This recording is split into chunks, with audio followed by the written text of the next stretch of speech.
Today is Monday, January 28th. A little late today. We had some snow last night, so I had to clear the driveway and the sidewalks. We are supposed to get some 20 to 30 below weather coming up here. I think Wednesday, the high is 17 below zero. Yeah, that's what happens in North Dakota. Yeah, Dow was down a little over 200 points today. At one point, I was taking a look at it when I was right before I went outside to go clean the driveway, and it was down over 400 points. It got down to almost down a little over 400. It wasn't much more than that, I don't think. So down a little over 400 points, ended up finishing down about 209. So about a 200 point comeback from its lowest today. Finished down less than 1%. Nasdaq was down over 1%. Still hanging on over 7,000 though. We had some earnings going on today. Some pretty big movers. Biggest mover today was NVIDIA. NVIDIA is down 14% today. Missed on revenue. And that caused AMD, Advanced Micro Devices, to fall 8% as well. I was just looking at the AMD chart. That thing stock is just insane. The ups and downs in that thing. It was at $2 here just in 2016, $2, and it got all the way up to 34. That's ridiculous. In a little over 2 years, and now it's at 20. It's done that in the past. It's been up to about $50 back in 2000, and then it fell all the way down to under 4. Well, 3 years later, and then it went all the way back up to 42, and then it went all the way back down to 2, and then all the way up to 10, back down to 2, up to 4, down to 2 again, and then all the way up to 34, and now we're sitting at 20. Unbelievable ride for this stock.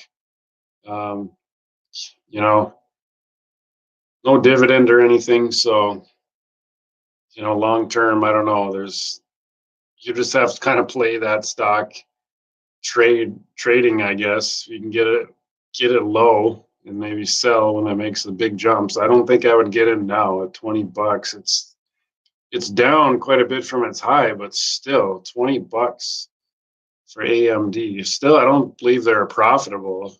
They've had this huge run, and I still at the same time, well, I guess they're maybe like a little bit of 31 cents a share.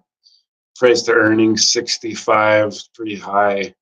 Still a lot of risk in this stock. Not saying it won't go up, but I definitely would not be putting any money in AMD right now. A couple other stocks that fell big on Caterpillar was down over 9% on earnings today. Not good news coming out of Caterpillar, ticker symbol CAT. Another stock that's been really volatile that fell today was Freeport, FCX. It's the United States' largest copper miner. Holding over $10 still, but every time it hits that $10, seems to bounce back. It's been in between 10 and $20 here for quite a while. That one is, it could be like a totally different company, but it could be like an AMD stock. It seems like when you get it at a low point and sell it when it's high, it's really low right now. We've talked about this stock a lot. Same price as it was back in like 1994. So it's really fallen. It got up to $60 a couple times. The low has been 5. It's never really gotten below 5. I mean, it has just a very, very short period of time, but every single time it's made huge jumps when it's hit $5. It hit 5 back in 1999 and then doubled really quick and then fell back down to 5 in late 2000. And that's when it made a historic run. It was under $5 late 2000, early 2001. And then it went from 5 all the way to, it kind of went up and then went back down to 5 again, and then went up to 10, and then went back down to 5 again. Actually, really, The best time would have been late 2002, middle of 2002. If you could have bought right around there, it went from 5 to 60. So you're looking at a 12 times 12-time gain, 1,200% gain. And see, when did I get to 60? In 2007. So a little over 4 years.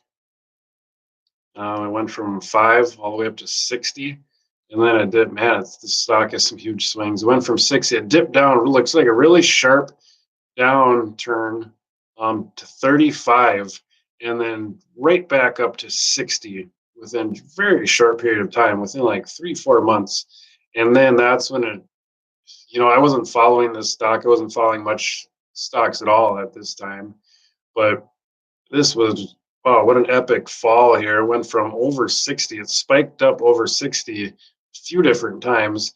And then it just 2008, when everything else kind of fell, this fell more than anything. It looks like it went from over 60 within, looks like about 6 months. It went from 60 down to, oh, it looks like about $7 or $8. And then that was, I think, copper prices fell at the same time. And then copper prices rallied not long after that, and the stock went from that $7-8 back up to 60 again 2 years later. And then it fell all the way back down. That was 2011 when it hit its high. And then it fell, and 5 years later, exactly 5 years later. Sometimes it's almost to the day, almost. It's just goofy sometimes how this works, where stocks hit highs and lows like right at the end of the year. Like literally the high was literally right on the line of end of 2011, beginning of 2012, and the low was literally on the line of 2000, beginning of 2016. It's funny how that works. And now you've got the stock rallied. We're talking about Freeport here. Ticker symbol FCX went from 5 all the way to 20. So you have a 400% gain there in just 2 years. And that was the high too, right at the beginning of 2018. I mean, like to the day, it looks like January 1st was the high. And then it fell.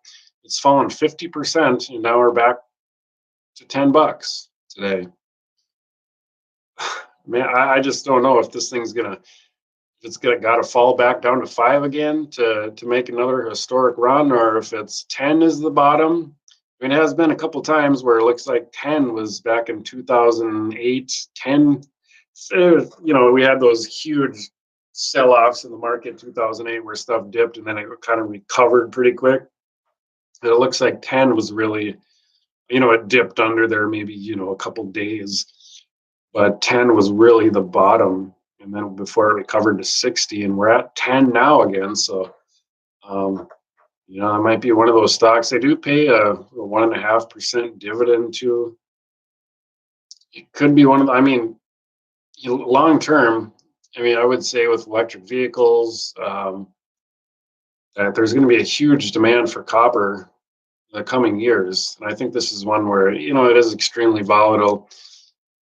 Who knows? It might go back down to 5 again. And you're down 50%. That's tough if you've got much money into it. But it could recover. It could go on a huge run again. You never know. It could go on a run where, it makes a new all-time high. It has that potential. So that's one to watch, pay attention to. Moving on here. What else do we got? BioCryst Pharmaceuticals down 8% today. I think we talked about this one yesterday. It was a pretty big mover. Not any news today. Tried to break through $10. Sometimes when a stock tries to break through and doesn't make it, it just falls hard. It was up to just below $10 today. It didn't quite make it, and then it fell back down all the way to $8.95, which if you go from the high to the low, it was actually up, I think, 4 or 5% this morning, and I was kind of surprised when showed up on my radar in the in the dark red when it was all of a sudden it was down 8%. It never really recovered. A lot of stocks didn't, like the ones we just mentioned. Even when the Dow came back a couple hundred points, some of these stocks just kept going down. NVIDIA, Caterpillar, Freeport, AMD, BioCryst. So, the jump in the Dow did not help those stocks at all. The only stocks that were biotech stocks were hit pretty hard today. The only one that I really saw that was up was Puma was up today. That settled at $27 today. That's one we've talked about a lot. Seems the down market seems to have no effect on that stock right now. The marijuana companies were up today. Those were the big gainers today. The marijuana stocks. Tilray was up 9%. New Age Beverages was up 7.5%. Canopy Growth was up almost 5%. The only news I really see out of those three companies was Piper Jaffray upgraded the price target of Canopy Growth Company, CGC. They raised the price target 50%. And that, unless there was news, I didn't see any from Tilray or New Age Beverages, but I think that's what caused those stocks to jump as well. And it's funny because Canopy Growth is actually the company that got the price target increase, but Tilray and New Age Beverages actually jumped more than Canopy Growth did. So that's kind of interesting there. I see Overstock was up over 4% today. That's the cryptocurrency that we talked about. They're pretty much shifting their entire business to this blockchain that the CEO has basically put everything on the line with this blockchain and this new cryptocurrency that they have. So that's another really interesting stock to follow. But mostly in the red today. We obviously did not break through the 25,000 for the Dow. Not sure if these negative earnings are going to persist through the rest of the week, or if we're going to see anything positive. It'd be nice to see some positive earnings so we can keep this rally going in the markets. Some cheap stocks out there, still some that are pretty expensive. But if you can find the right stocks, don't forget to always take a look at the income statement, balance sheets. When I'm going to buy a stock in a company, I always just line by line and just pick those earnings and those financial statements apart to make sure that there's no red flags there. So if you've ever got any questions with any companies that you're looking at, I can go through the financial statements with you and see if there's anything that we come across that raises any red flags. So I guess that's about all today. There were some stocks that were down quite a bit, mostly biotechs. Oil was down, I think 3% today. So a lot of the oil drillers were down. Transocean was down over 5%, that stock. I had that stock for a while around $8, and then I sold it. And then it went up to, I think, 12 or 13, but now it's back down to 8 again. So, and that's one where, if you look at the chart, that's another one where it was up. I mean, I don't know if this was because of a split or not, but the chart says that Transocean in 2007 was up to $175. Now it's at 8. Can you imagine owning a stock that was $175 and now it's at 8? I mean, to do the calculations with that, it's got to be about a 95% wipeout there of your investment. I mean, if you got in at the top, which that's exactly why I never buy stocks when they're at their all-time highs. That's just, you're kind of asking for trouble when that happens. So that's why I like to buy stocks when they're low. Yeah, sometimes they go lower, but I think your chances are better if you buy something when it's low. Something where maybe the fundamentals are still there. That's why looking at the balance sheet and income statement are so important. If you would have looked at Transocean's balance sheet at the time, you would have seen before the crash. You would have seen. I mean, there was a lot of other factors, obviously, in 2007, which caused it to crash. But you would have seen that the company had a mountain of debt, unsustainable amount of debt. And that's why it fell so hard when it goes from 175 to 50 really quick. It had a couple of recoveries, but that's why it's gotten hit extremely hard when you talk about getting 95% wiped out, is because of mainly because of the debt. So if you can, that's why it's so important to look at those balance sheets and make sure you know, all the revenue from these companies aren't going to pay off their debt. So yeah, let's see, anything else to talk about here? I'd really like to know if there's any major technological advances going on out there. I follow these biotech stocks to see if there's any, you know, diseases being cured or anything like that. This huge biotech run, all I've really seen is, you know, Gilead has basically they call it a cure. It's, I think, 95% of the people who take it are cured from hepatitis C.